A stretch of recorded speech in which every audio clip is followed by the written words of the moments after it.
Country Extra. This is the Throstle Club with Norman Bartlam and Bob Downing. Well, hello and welcome to the November 2023 edition of the Throstle Club.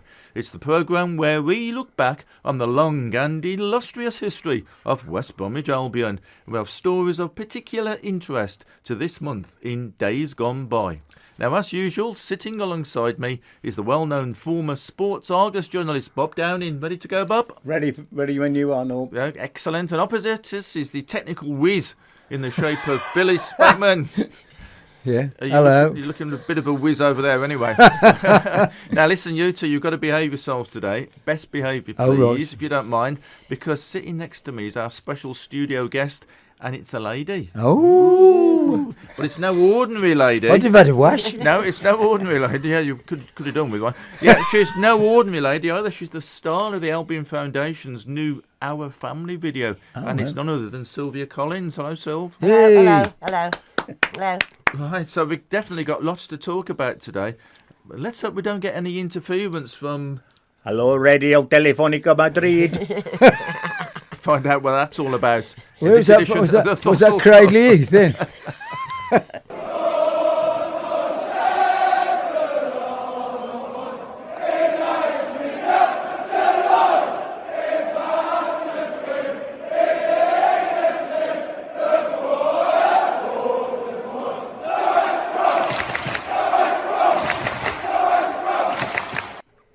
Now, first today, I suppose we must start by mentioning the sad passing of Bobby Charlton. And Bob, you must have seen him play many a time. Many times, yeah. I mean, it was the sort of the Holy Trinity, wasn't it? It was Bobby Charlton, Dennis Law and George Best. And no, I mean, just those three being in the team guaranteed sort of a big attendance.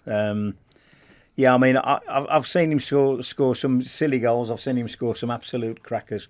But the one thing about him was he was a gentleman on and off the field. And when you look at his discipline, well, he then got a disciplinary record because he never got into any trouble. Basically, that was... I can still remember just about when I was in Rood End Primary and the Munich air disaster. And I can still remember that thing, you know, they're going on.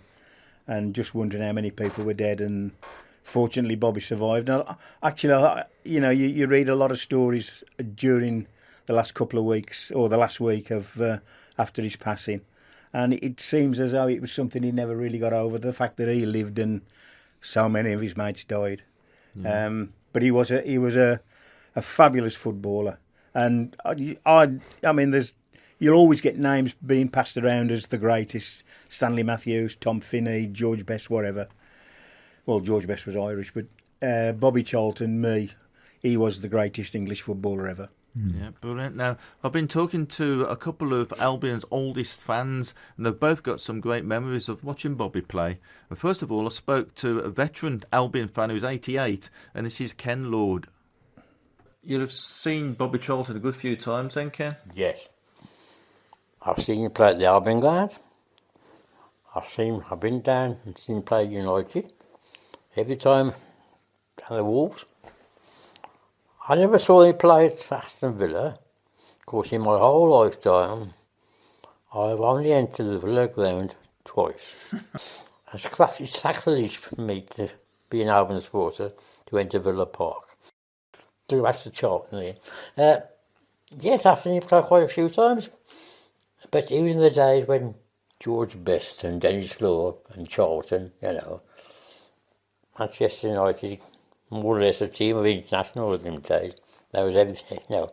It's like Manchester City was last year. That was a team, everything.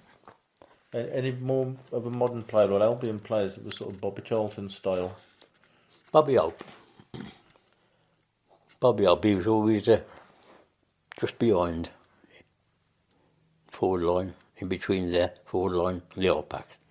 But Georgie Best, he was a good, obviously Georgie Best was Georgie Best. Yeah. But Charlton, to me, he took charge of the game from the, you know, and he scored some marvellous goals. he always had to have best game against us, unfortunately. And the Albion couldn't stop him. Same with Georgie Best. They just got no idea what to do with him. But Charlton used to be just beyond just in front of the half back line, And he used to put like with Ray Barlow, he used to play the ball all over the pitch. And he got tremendous shot. He did so much to win England that World Cup. Yeah, great memories there from Ken. Now, then following on from that, here's a clip from a 91-year-old Albion fan. That's Rex Edwards, and he remembers seeing the 1966 World Cup final. And more importantly, Bob, he remembers Bobby Charlton scoring twice in that semi-final against Portugal. I was at the 1966 World Cup final at Wembley, and really, I mean, it's just probably the best day of football, although it was not West Brom. I thought it was just fantastic. I mean, England through and through in those days, of course. And Portugal, we beat them 2-0, and Bobby Charlton got both goals then. And one was an absolute... Now I've got it. One was an absolute dream. It came out to him, and he hit it on the bounce. God... It looks like anything they do now with the ball, the plastic ball sort of thing. Yeah. So it was absolutely wonderful, and he was all over the pitch, just a sensational player. And everybody loved him. Everybody. We had the rivalry in those days with Albion, Villa, and Blues, and all that. But when it was something quality players like the Busby Babes or. We really loved to watch them. We just loved them to come to our ground or anything now. Some great memories there from two fans, and believe it or not, Bob, they've got a combined age of over 170 years between them. And nearly catching up with me. I feel it this morning. Yeah, it's really important though, isn't it, to sort of get the memories of older supporters. Oh yeah. I mean, this basically, this is why we do this programme, because there are so many Albion fans who recall the good old days, what we saw, and the players we saw. I mean, it's going to be interesting in future years how many kids or young men or young ladies as well are watching football today and will recall some of the players who are now playing in the Premier Division. And I'll tell you something, there won't be many. Yeah. There won't be many. I mean, we still remember Thierry Henry, Dennis Bergkamp, but I mean, all of a sudden they're starting to fade. People taking over, but with the Albion, with the Wolves, with the Villa, with Blues, we all remember the players who played for us with distinction. And they never die. They live in the memory forever. Exactly. Yep. And it's great to keep the memories going. So, any listener that has got an elderly relative who've got some good stories to tell, good memories, perhaps they could get in touch with us. Which brings us really, I suppose, nicely round to you, Sylv. Now, let's not give you age away, but you saw your first game in 1954. Yes. Yeah, Yes. Tell us a bit about yourself then. Well, you said well giving me age away, but I'll tell you I'm 74, 75 in January. And my dad took me up the Albion when I was 5, which in them days, 1954, girls weren't allowed up there, But the ladies used to look after me, used to take me to the toilets and that. And I've got something to say about the Throstle Club, because... this is actually called the Throstle Club, but there was a Throstle Club where the East Stand is now, the car park, and my uncle Jack Yates was chairman there. And when we won the cup in '68, they brought the cup to the club for the supporters to see. And of course he was chairman, he had to look after it, and he took it home with him, and he slept with it all night. And my auntie Nellie, of course the Albion blind, to say he slept with that, and in his arms, he kept it in his arms all night and slept with it all night on the bed. But talking about Bobby Charlton, I remember seeing Bobby Charlton play, and Georgie Best and Dennis Law. But I don't know if Bob remembers when we bet him 6-3 when the time we went to Wembley and they went to the European Cup. Whatever. Yeah. And but I used to sell programmes and raffle tickets. We used to be called On the Ball. And I remember that. Yeah. And because my Uncle Jack was a steward as well, and he got me in. I was 16, and we had some uniforms. I have got some photos here because it's on radio. You can't. But I've shown Norman and Billy and Bob. Try and describe these uniforms. They look like really long Macs. They're long Macs and a blue and white Macs, white boots. And a blue PVC there was, blue and white hats. PVC. Yeah, PVC. I was looking at that, No. but I can just assure listeners there is something underneath the Yes. It was a rosette, I think. Yeah. Yes, there definitely is something under there. But I've asked 2 or 3 times because I go to the Hawthorns Hub now on a Wednesday, and thanks to the foundation. And I have asked about these Macs, whether they've been thrown away over the years when the game's been altered that much. I don't know. So, but going back to '68 when we won the cup, I don't know if people have got the memorabilia stamps for the FA Cup 150 years.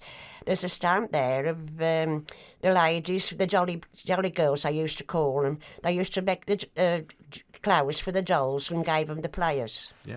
We'll talk about that a little bit later in the programme. But tell us about this Albion Foundation video that you've been involved in. Well, because I say I go with the Albion to the Albion Hub, the Hawthorns Hub, and the foundation, and they found me a couple of weeks back and asked me, said they wanted to do a film about what the foundation do. And I was with a young lad named Roman, lovely little lad he is, and he's partly sighted. So he goes to the disabled football, and I'll go to the Hawthorns Hub, which is for lonely people and elderly people. Young uns can come as well, anybody can come. And we have a cup of tea and have a natter. We all bring cakes, and it's like a little family, really, And if anybody's lonely out there, just come to the Hawthorns Hub on a Wednesday at 12 o'clock till 2, and then at 2:30, John Elmer usually brings some ex-players, and that's all. You haven't got to be an Albion supporter, It's what that's what the foundation is for. It's for the community, and it helps with the community, So very good, and excellent. This video. Sylv's not doing herself credit. It really is very, very good. And I think, Sylv, isn't it the fella who did the video? Didn't he do the launch of the kit as well? Yes, he done the launch of the kit because when he came to see me, he told me he did the same one. I can't think of his name at the moment. Liam, that's it. Liam, yeah. When he came to the house and that, and he's done all the graphics for the calendars this year. He's telling me, last year, or this year, the legends. He done all them graphics. He was telling me, because I've got a calendar up in the kitchen. He said, that's one of my calendars. Well, talking the calendars, you'll pin up anyway because your picture was on a great big screen at the match, wasn't it? Yes. What do you feel like when you saw yourself there on that big screen? Well, I'll tell you the truth, I didn't take really much notice because I was down pitch side. And they was talking to me, and but I'd already seen it, so they sent me a copy. But I must tell you, last Thursday I went up West Bromwich Town Centre, and I was walking through the town centre, and a lady run behind me and tapped me on the shoulder. Says, "I am sorry." I said, "I've had to run back and speak to you. I'm an Albion supporter, and I saw you on the video, and it was lovely." So, 15 minutes of fame again. There you go. Yeah. Marvellous. Anyway, more from you later, Sylv, in the programme. But first of all, as it's November, of course, a bit of a sadder note, really. And I think we'd ought to reflect on some World War related stories with the Albion. And of course, many people will have seen the blue plaque on the wall of by the Tony Brown statue at the Hawthorns, and that records the death of Harold Bache, who was one of the Albion players who died in 1916. Yeah, it was interesting, really, because I was reading a very good book by Simon Wright, Cult Heroes. It was about West Brom, and there's quite a big essay on Bache, and you realise, that had it not been for World War One, and he'd have remained at the Albion, he could have been one of the greats ever. Yeah. He was. I mean, I can only reflect now on what they were saying in 1912, 1913. If anybody out there remembers the crossfield passes that Bobby Hope used to do in the 60s and marvel at those and the accuracy of those, this bloke was doing it then.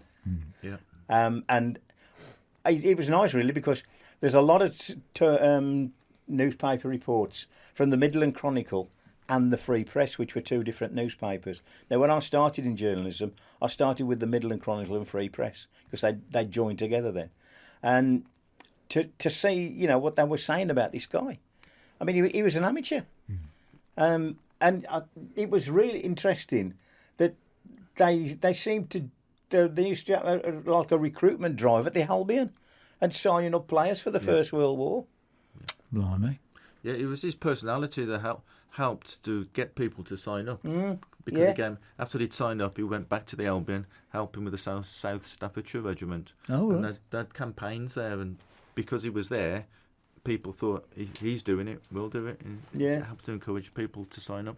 And funny you should mention Simon's book, The Cult Heroes, because I've been to see him, because he has written this chapter about Bache, and this is what he had to say. And also on this clip is Alison Wheatley, who's the archivist at King Edward's School, and that was the establishment where young Harold Bache was there as a pupil at school.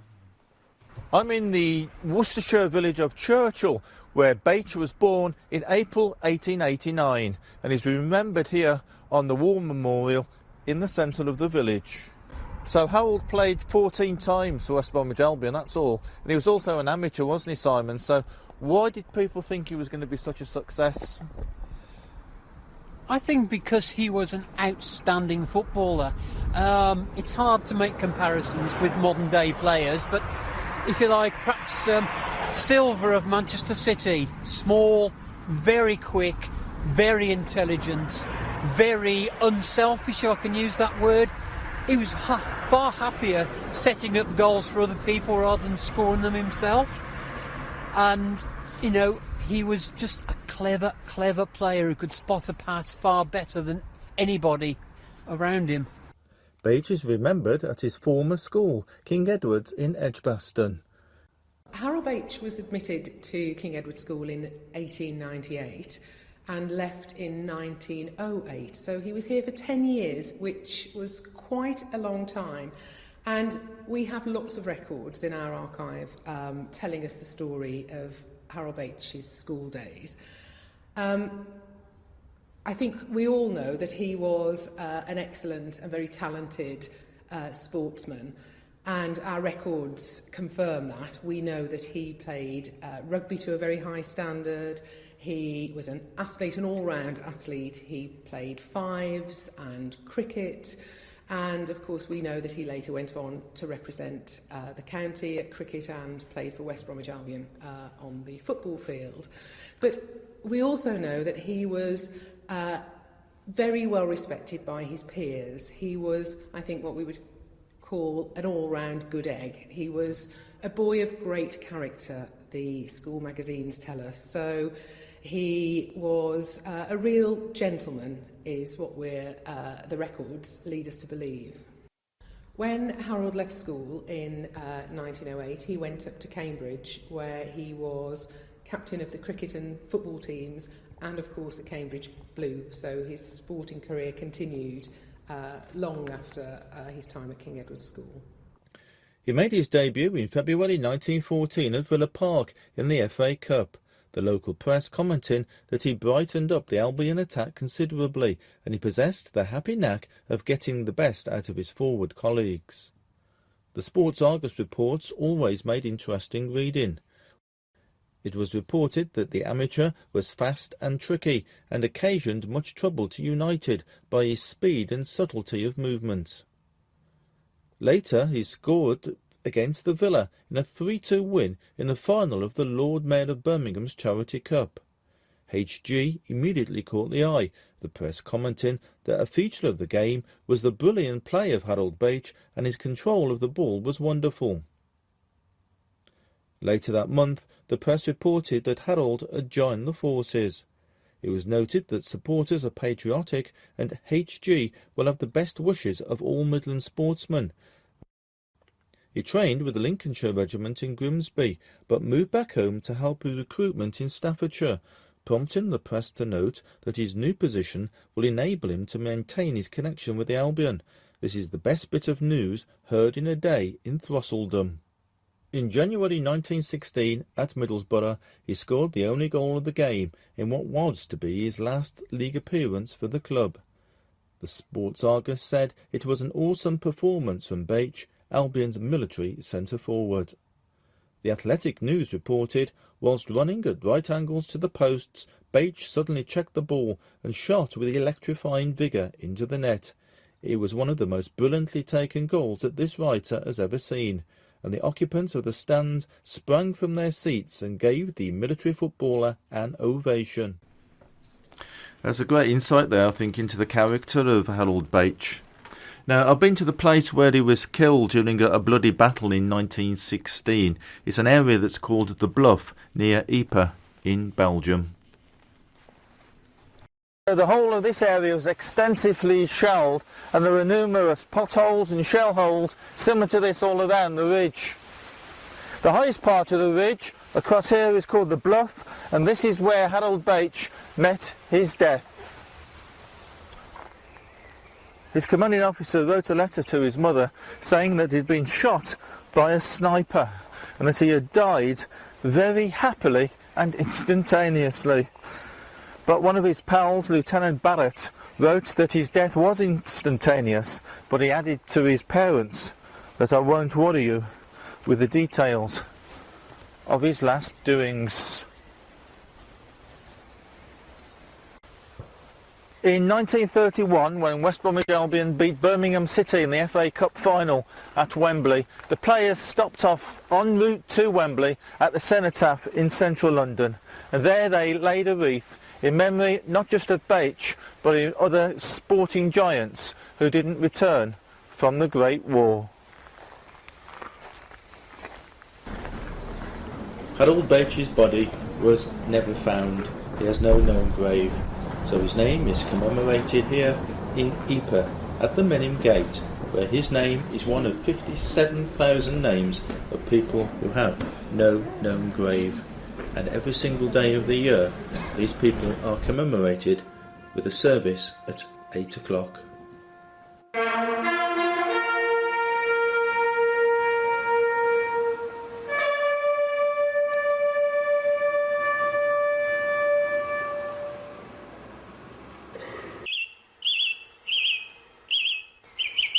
This is the Throstle Club with Norman Bartlam and Bob Downing.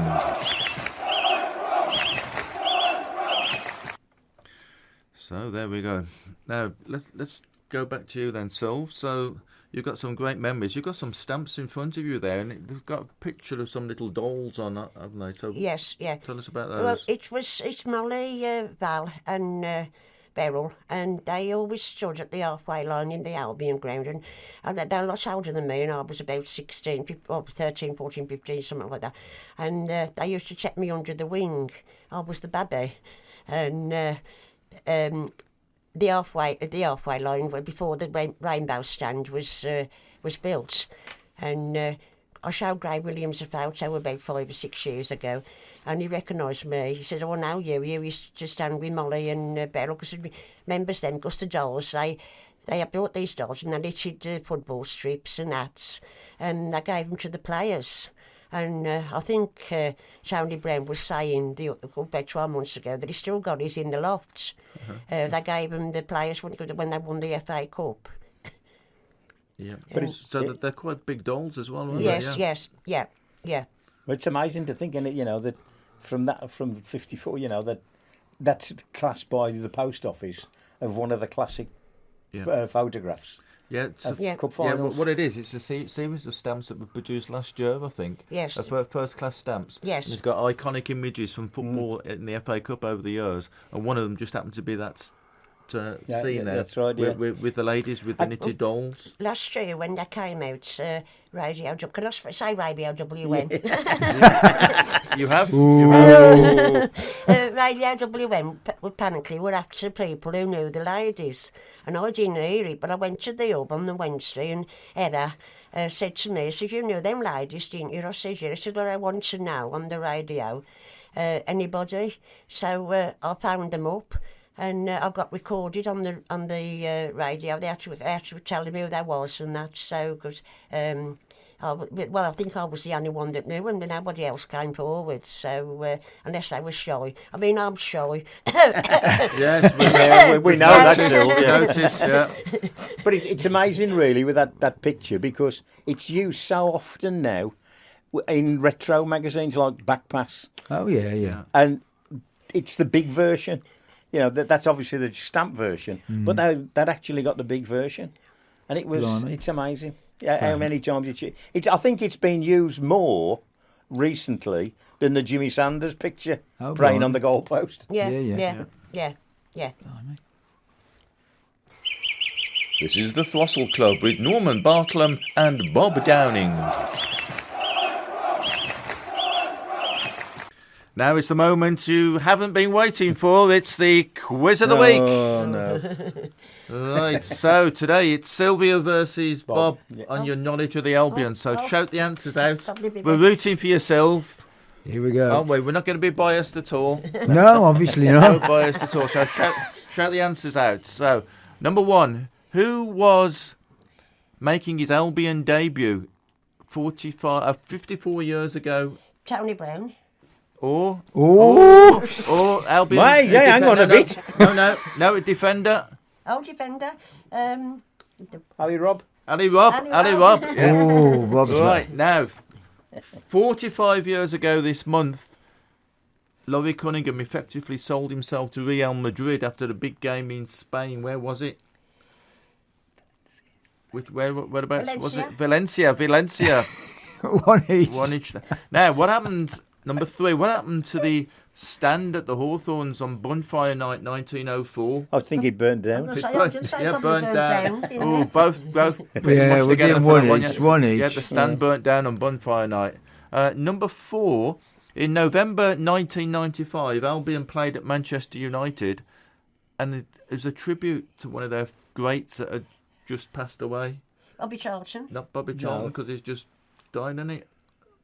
The other big-time great. Matt Busby? No. The other one. Come on. Oh, Billy... No, not me. Gordon Bennett. Well, it wasn't Gordon Bennett, but he's got the initials GB anyway, hadn't he? Oh, George Best. Oh, dear me go. Right. So do we give that Sil? Yeah.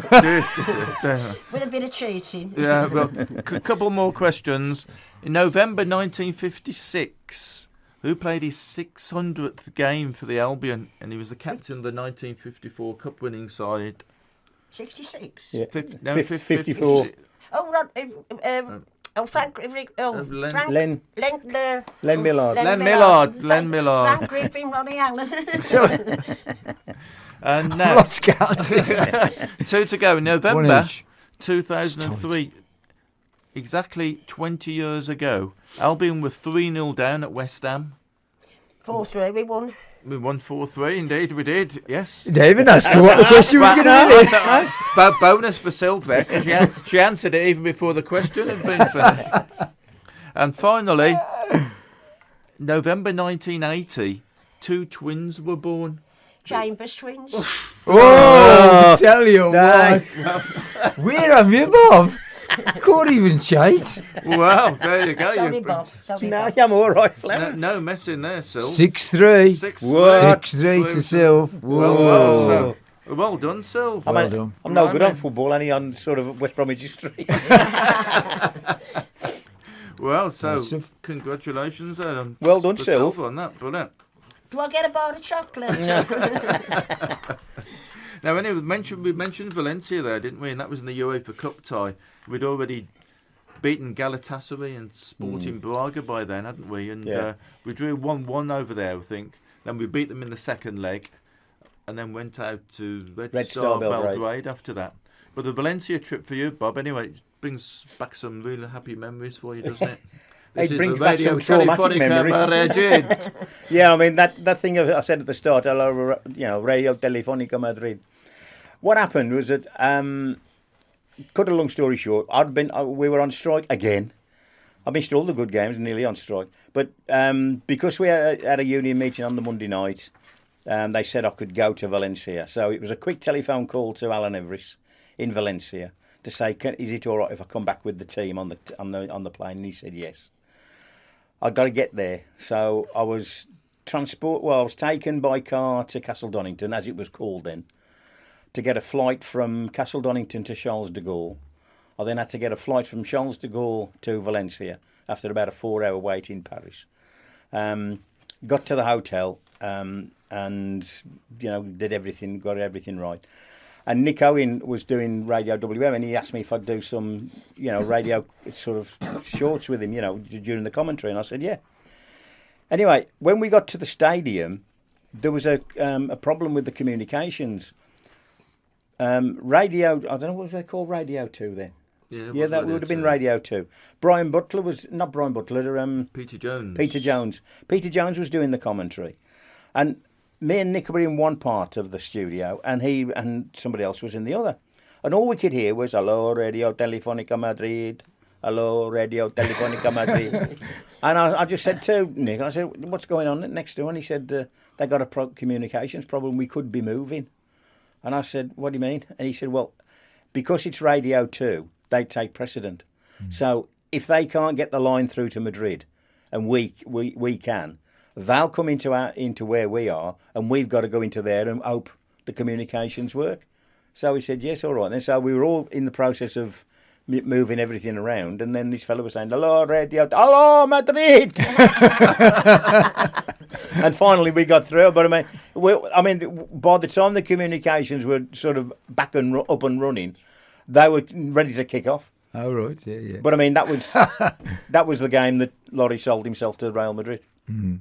I mean, even the Valencia fans applauded Albion off that day. Blimey. And the cushions were coming on. Yeah. Because they were always throwing cushions onto the pitch there. And, they weren't happy at all the way Valencia to play. Because, I mean, don't forget, apart from the fact they were in the UEFA Cup, they got Mario Kempis, who won the World Cup with Argentina, and they got Rainer Bonhoff, who played for West Germany. Mm. And they were expected to walk over this little town side from the Midlands. And, from Sandwell? Sandwell, well. No. West Bromwich. West Bromwich. And, so, I mean, that was quite traumatic, that was. Oh, blimey. Radio Telefonica Madrid. Yep. Now, I've been speaking to a couple of fans who were out there, Dean Walton and Tony Jones, and they were there just for the night. They went on a day trip.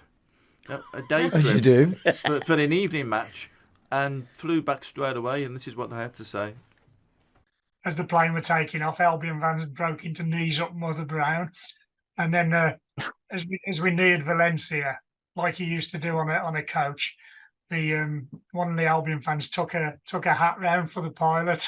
It was the first time I'd ever been on a plane and been abroad, apart from a day in Calais when I was about 10. And with Tony, we flew with Dan Air, with the supporters club, literally from Luton Airport, straight to the game. Got off the plane on a coach, got to the ground, walked in the ground, teams came out. The end of the game, straight on the coach, back to the airport, back on the plane, back on the coach and home. Same night. We went to work in the morning. There was people on the bus reading the back pages, Albion had a good result last night and that. And we said, we were there. Nobody believed us. That was the day. That was the game when Laurie Cunningham really sold himself to Real Madrid, wasn't it?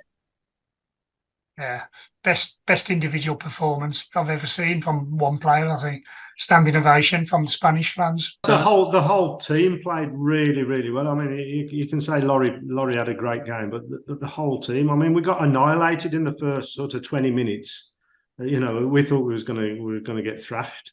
And all of a sudden, we just seemed to pull it round, and it was a great performance by the whole team. And at the end of the game, we was, I don't know, somewhere in the concourse, and a load of these Spanish kids and blokes running towards us, thinking, "Oh, this is where it starts," and they just wanted to hug us and congratulate us on a good performance. Really, I think they realised, what they'd seen that night. Some great memories there, haven't there? Now, interestingly enough, Dean and Tony were on another away trip to Europe. And that was 30 years ago this month, and it was against Fiorentina in Florence in the famous, prestigious Anglo-Italian Cup. Bit like the walk, isn't it? Yeah, but it was great for me though, because it was the first time I'd ever been overseas to watch the Albion. And while we were there, we also took in an England game because they were playing San Marino in Bologna, which wasn't too far away. And England won 7-1 in that game. We were 1-0 down after about 9 seconds. Yeah, I remember that. It was an astonishing game. Ian Wright scored 4 goals that day. I think it was Graham Taylor's last game as well. The funny thing about it was there was an enormous number of Albion fans there.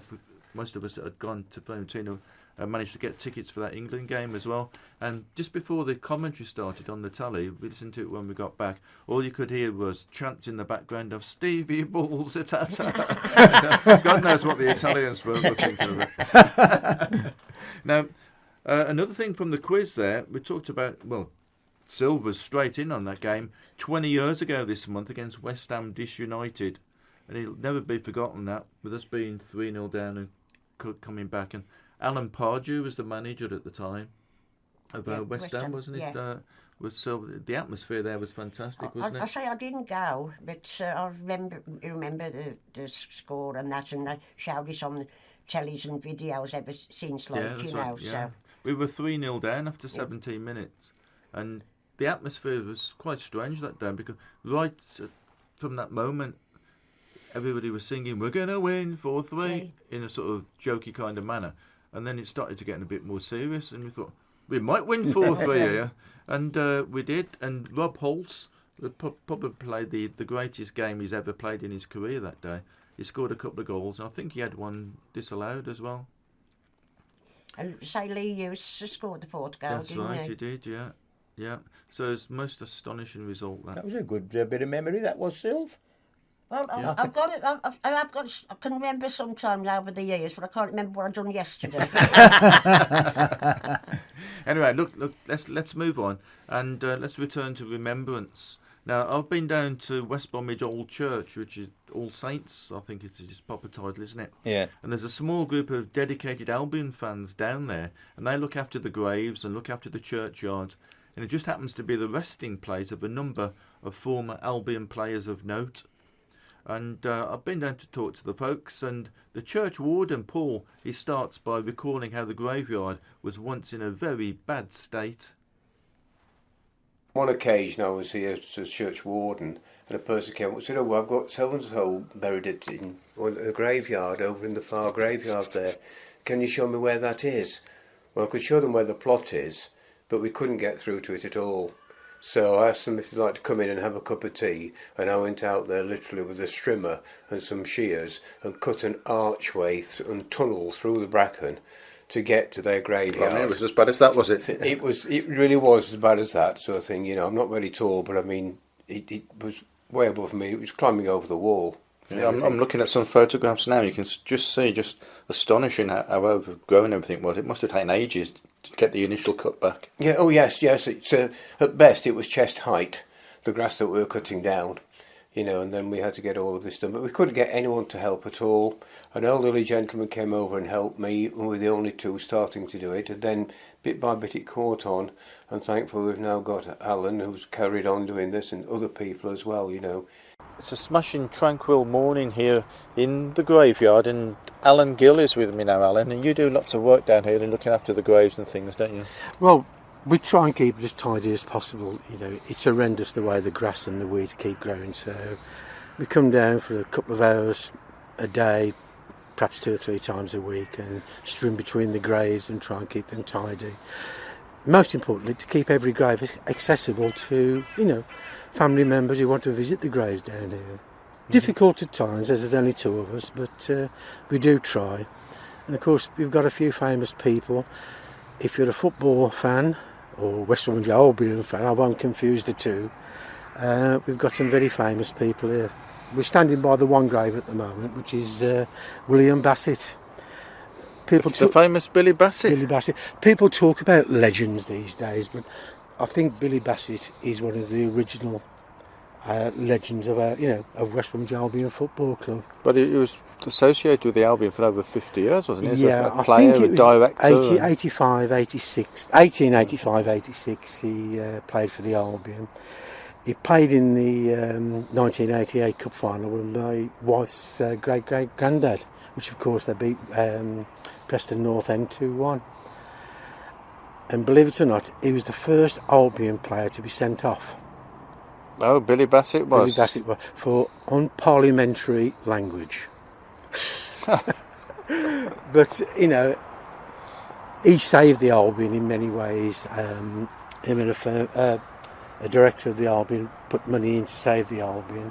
And on occasion, he did pay the players' wages as well. Yeah, because we think about the financial problems that the Albion are in at the moment.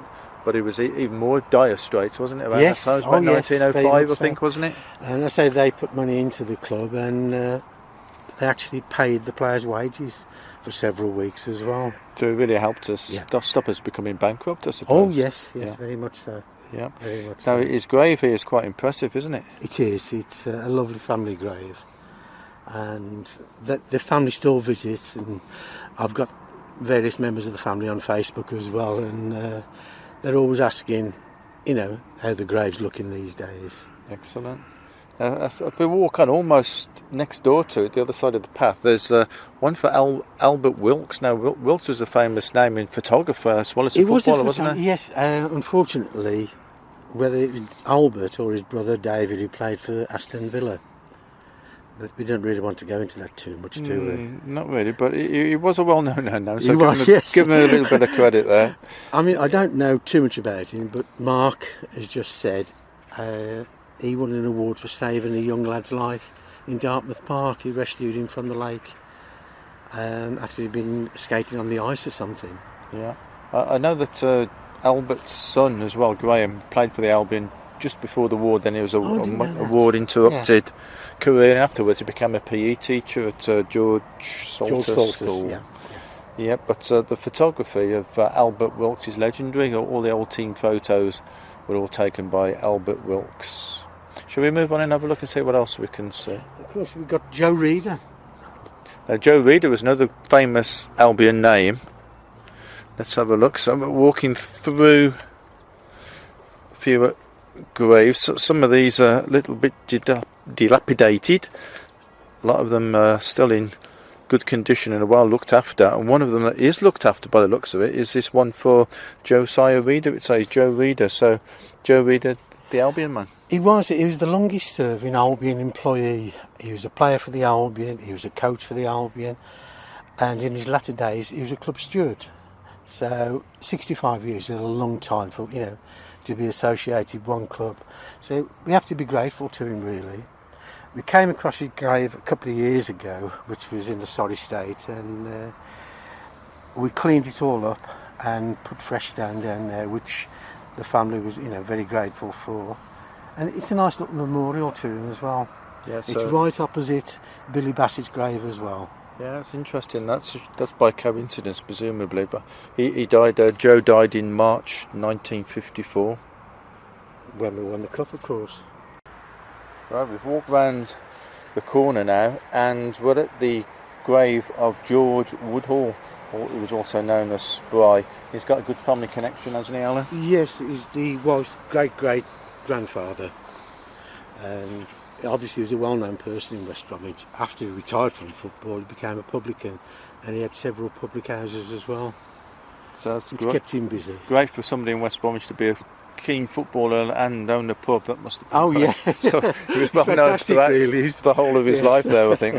So he did really well played for England, didn't he? He played for Albion from, I think it's 85, 86 to 92. That's 18. 18, 18 yes. Yeah. And obviously we won't mention the latter part where he went to the Wolves for 2 years. Oh dear. But, Didn't he play in Albion's first ever league game, I think, didn't he? I think he played in the first league game. I think he's the only West Bromwich man to play in 3 consecutive cup finals, and obviously he scored in the last final, in the 1888 cup final against Preston North End.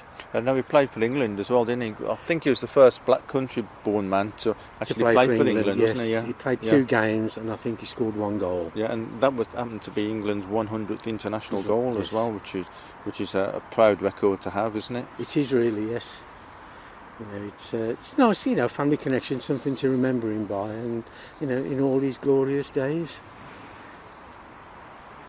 Right, we've come indoors a bit now. It's a little bit quieter, and Keith's still with us after the noise of all that machinery out there. So, why'd you do this then, Keith? Well, I'm a West Bromwich chap, and it's for the people in general, so they can. I'll tell you, if it weren't for Alan and myself doing all this work, we wouldn't be able to see the graves because they'd be just covered up with grass and weeds and overgrowth. But I do it because it's my nature. I'm the same as Alan.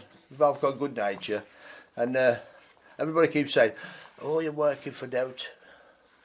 But it's what you put into it. It's what you put into it, and I tell you truthfully, I enjoy it. It keeps me fit as well. It keeps me fit. But otherwise, yeah. The only thing is, it's interesting because you meet people. You meet people from all over. It's really quite peaceful, isn't it? It is. It's lovely round here.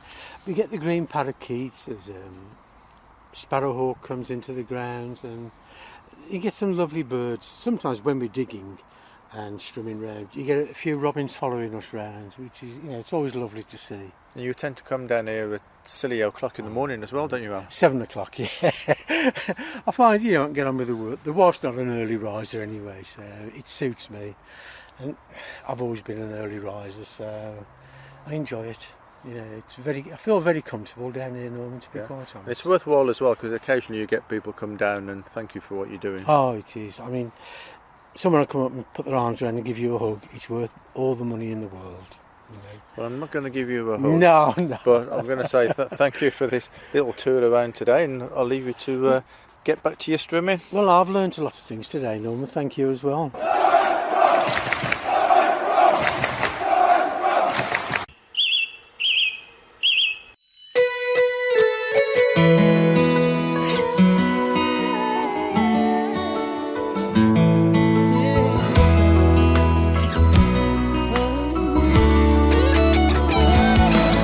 It's all about you.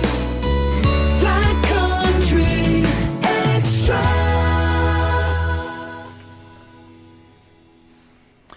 Now, you may remember that last month we spoke to Mark Snarker Whitehouse about his poems, and after the programme, Bob recorded this piece about his work relating to the Royal British Legion in West Bromwich. Why should I wear the poppy? Well, the big thing I say is it's up to you if you wear it. There's nobody going to force you to wear the poppy. That's why they went and fought, so as you get that choice. If you want to wear the poppy, if you don't want to wear the poppy, that's totally up to you. It's democracy, innit? You know, you talk about the poppies and what have you. I mean, the popular one now is the sort of the red poppy and the Albion badge. Yes. How did that come about? Do you know, was that Albion or was that just the Legion? It's the Legion. To be fair, they've seen a marketing ploy there, ain't they? Thinking, because for some unknown reason, maybe because of the demographic who watch football, but football fans seem to sort of get involved with that more than most people.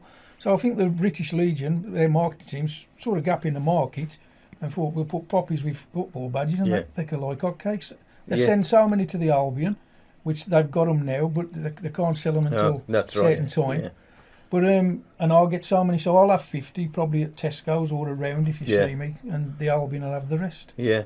But I mean, I like to wear a poppy, you know, but that badge, you know, it always gives you that That's separate it. identity. That's it. It's a bit. It's like you say. It's a separate identity. Yeah. Yeah, and every club's got one, right down to like non-league clubs have even got them now. So, and every penny they raise, obviously, we all know it. You know, it goes to a good cause with the Royal British Legion. Yeah, it does. Yeah.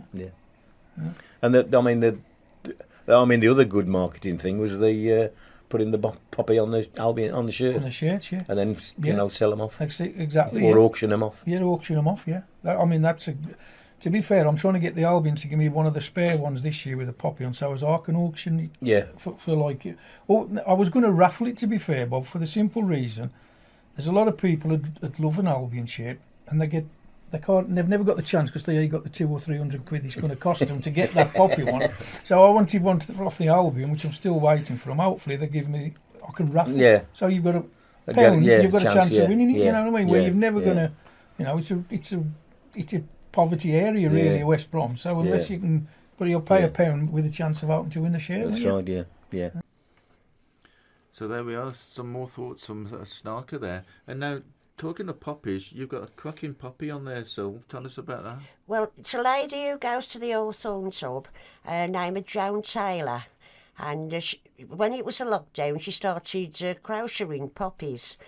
And then when the games come back on, although there was no crowd, the manager and the players was wearing the poppies, and she's done them ever since. And I think a lot of you know her husband, Harry Taylor. He's been on here before, hasn't he? Yeah. But thank you, Joan. I'm doing a cracking job. Thank you. I've got mine as well. Yep. Oh yes, Brian's got his as well. And I have as well. And Norman. Yep, I have as well. Yep. Now, so come on then, tell us a little bit more about some of your stories about the Albion then. What about the singing section? Well, the singing section is an independent coach and run by Mick Colded. Yeah, I've got the right now. Sorry, Mick. And his daughter Rachel. And I'll go away with them. And since my husband died 9 years ago, I've started going away matches, and I've been going for about 4 years. And I go with the singing section. And it's like a family to me. It's like a family to everybody. You know, they make you welcome. And we go early when we go to away matches, and we stop at a couple of pints, which makes and something to eat. And then I've heard it's more than a couple. Well, I'll say a couple of pints at the moment. I saw you staggering up the stairs more than once. Yes, definitely, yes. But it makes the match. It don't matter what the match is like. Football's more than football. It's meeting people and. Getting to know people, and if you're lonely, you got company. You know, you go the couch on your own. You come back with friends. You know, so and I say it's more than football. We win, lose or draw. You know, we've had a nice day. You know, so that's my philosophy. I mean, everybody don't think the same way as me, but I do. Win, lose and draw. You still support the Albion. You know, if they go down to the Conference League. Oh, don't get saying that. Well, no. The Conference League. God willing, I should Whose still be idea here. was it to get Sylvia? I'll just say, God willing, if I'm still here, and there's only one supporter, sorry, that'll be me. Wow, blimey. I was going to say it's been a pleasure having you on the phone. Change my mind now. Can we cut that out? Sorry. All the way here, we've been talking about we might be going up to the Premiership. Yeah. So, how do you reckon the team that we've got at the moment then compares to some of the good sides that you've seen in the past? No way. I mean, the best team really was the 60s team. Remember 1966 when they played West Ham in the two legs of the League Cup. I was 16 and I went up the Albion ground with my friend. And of course we won. We stopped on the pitch and everything, and we walked back along the Bromwich. We was all singing. And there happened to be a West Ham supporter. I can't think of his name, but he was an MP. And he come to give a talk at the town hall. And about 300 of us knocked on the door. We all walked in and singing, "We won the cup." And he went, "Thank you ever so much." And I've got home at 12 o'clock. Well, not in the 60s. You know, parents were strict. My dad had been waiting up for me. Where you been? I ain't going to put the other bit in, but where you been? And I said, "You know where I've been? I've been to the Albion, he said, look, what time do you call this? I said, oh, shut up. I said, we won the cup, ain't we? And then I got a clout down the ear hole. And then 67, when we played Queen's Park Rangers. I won't go into detail. In fact, these Macs that I had on for the when we sold the raffle tickets and the programmes, the three of us, like girls, went. We was 18, and three of us went, and we had these Macs on. And because I played in red, we put red ribbons on the back, and we was every time when we was at the ground, we had to give them back, but they let us have them for the match for Wembley, and we put red ribbons on the back, and but sadly they lost. But that's by the point now. We beat them the other day, we said. Yeah. And in '68, in the FA Cup. Because I was a member of the Throstle Club as well, and I went to Colchester in the first round. And if you went to Colchester in the first round, only Bob remembers, you was given a voucher. Because there was only 1,000 supporters. And you kept this voucher, and you was entitled to a ticket for every cup match. So I had a ticket. A ticket. Oh, a ticket? I thought you said a chicken. A ticket for every cup match. And because I was in the Throstle Club, the East Stand, I had a ticket then, and then my boyfriend then, who's my husband, was now, he had a ticket because he was a Throstle Club member. I had a ticket with the yellow one. So my mum and dad and me and my boy and Harry went, and my mum never went to matches, and because we were standing in the terracing, and when Astor scored, I says, where's mother? I says, here I am. And then he fell down the steps. And I coming again. I said, we don't come very often. It's interesting you're saying that about Sylvia, about the vouchers when you went to Colchester. Yeah. Because I remember, because I was on the Chronicle, and I had to cover reserve team games.